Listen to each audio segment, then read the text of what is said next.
anasowetsa ndalama atangomva kuti achakwera awina eti.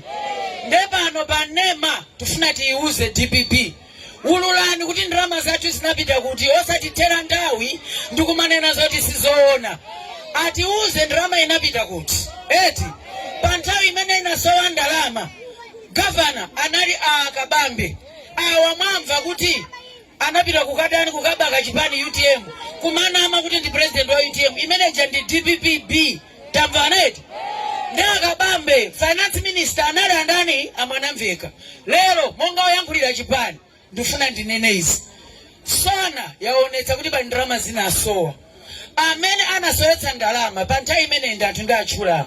Tikuwapatsa masiku 7. Ayankhe atiuze ife Amalawi ndalama zathu zinapita kuti. Tamvana eti. Sitikufuna kuba kuyimira mayeso kuno kuyimira masankho kuno.